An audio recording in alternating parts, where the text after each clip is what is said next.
हम सब ये मानते हैं कि हमें जीवन में कभी न कभी किसी न किसी स्थान पर प्रेम होता ही, फिर चाहे वो माता पिता को संतान से हो, ज्ञानी को ज्ञान से हो, किसी कलाकार को कला से हो, आदि इत्यादि। किंतु क्या वास्तव में ये प्रेम ही है? मोह भी तो हो सकता है। अब आप पूछेंगे कि प्रेम और मोह में अंतर क्या? अंतर है बंधन का। जो आपको बांधे वो मोह है, प्रेम नहीं। प्रेम वो जो आपको मुक्त कर विकास की ओर भेजे। चलो आपको एक उदाहरण देता हूं। कुछ माता पिता अपनी संतान को किसी अन्य नगर में पढ़ने के लिए भेज नहीं पाते, अपनी संतान को उसके मित्रों के साथ खेलने के लिए भेज नहीं पाते। चिंतित रहते हैं कि कहीं उनकी संतान को पीड़ा ना पहुंचे, और इसीलिए उसे बांध के रखते हैं। ये प्रेम नहीं है, ये मोह है।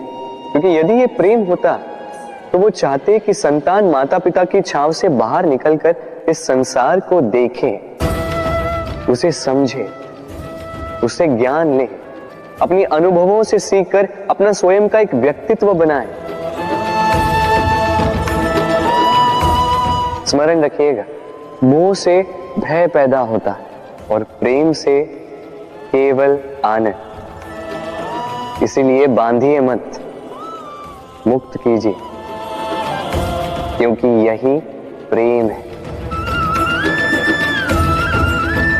राधे राधे। संसार में संबंध बहुत ही महत्वपूर्ण होते हैं। अब प्रश्न ये उठता है कि संबंध कैसे होने चाहिए। संबंध शब्द के प्रारंभ में ही सम शब्द आता है। सम अर्थात समानता।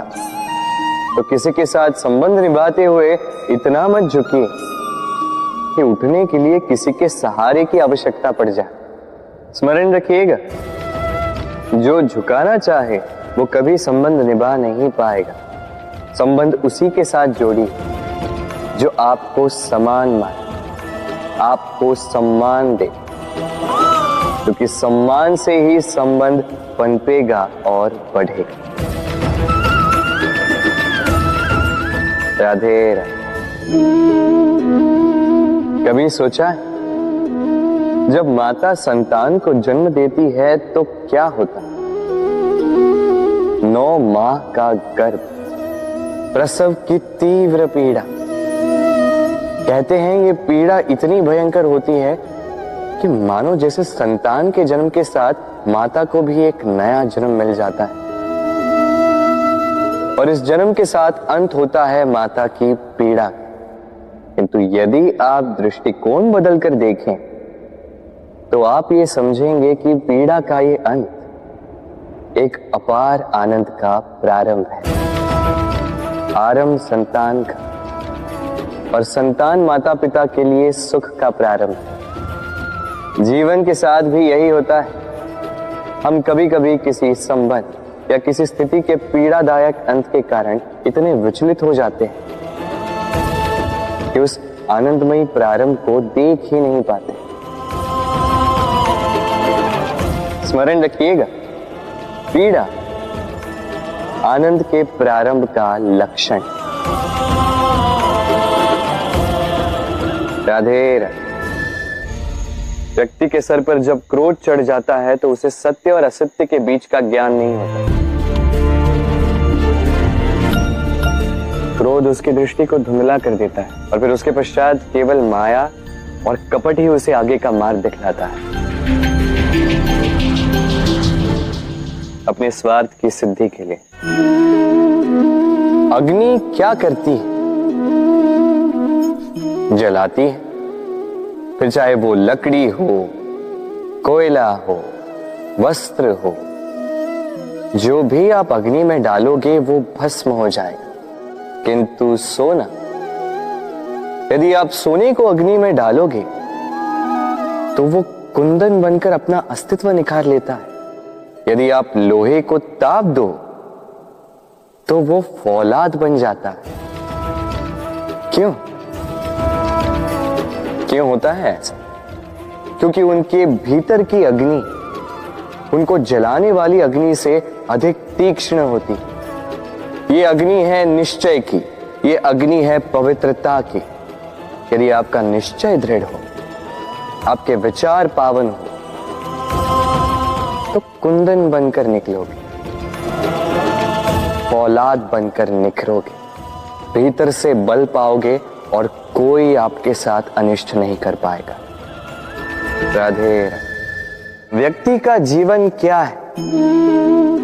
अब आप कहेंगे जन्म और मृत्यु के बीच का समय। और मृत्यु कब होती है? जब व्यक्ति श्वास लेना छोड़ दे, हाथ पांव चलाना छोड़ दे, सोचना छोड़ दे। ऐसा नहीं। देखिए, जल की मृत्यु तब नहीं होती जब वो सूख जाती। जल की मृत्यु तब होती है जब वो प्यास बुझाना बंद कर देती है। सूर्य की मृत्यु तब नहीं होती जब उस पर ग्रहण लग जाए या जब सूर्यास्त हो जाए। सूर्य की मृत्यु तब होती है जब वो भविष्य में इस संसार के जीवों को प्रकाश की आशा देना छोड़ दे। उसी प्रकार मनुष्य का अंत, उसकी मृत्यु तब होती है जब उसके भीतर की करुणा का अंत हो जाए। करुणा वो भाव है जो मनुष्य को मनुष्य बनाए रखती है, जो एक मनुष्य को किसी और मनुष्य का कष्ट, उसकी आवश्यकता का अनुभव कराती है, जो उसे बल देती है किसी और की सहायता करने के लिए, उसे पात्र बनाती है इस सृष्टि का नियंता बनने के लिए।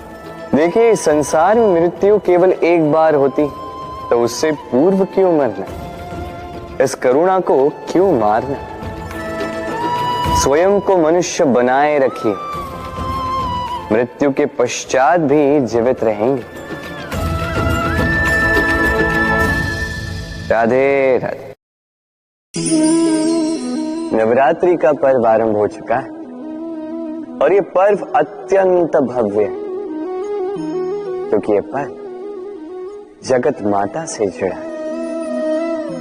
मां कितना छोटा सा शब्द है, किंतु ठीक से देखो तो समस्त संसार इसी शब्द में समा है। मां जो अपनी संतान के लिए हर संभव प्रयास करती है, कुछ भी करने के लिए सज्ज रहती है।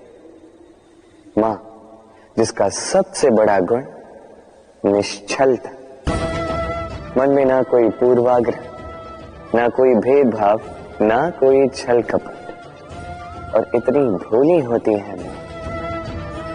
संतान भले ही झूठा रो दे, मां को लगता है कि कदाचित वास्तव में भूख लगी होगी। मां चाहे जन्म देने वाली हो, चाहे पालने वाली, स्वर्ग, ये स्वर्ग हमें मां के चरणों के नीचे ही प्राप्त होता है। इसी मां को हमारा शत शत प्रणाम। राधे राधे।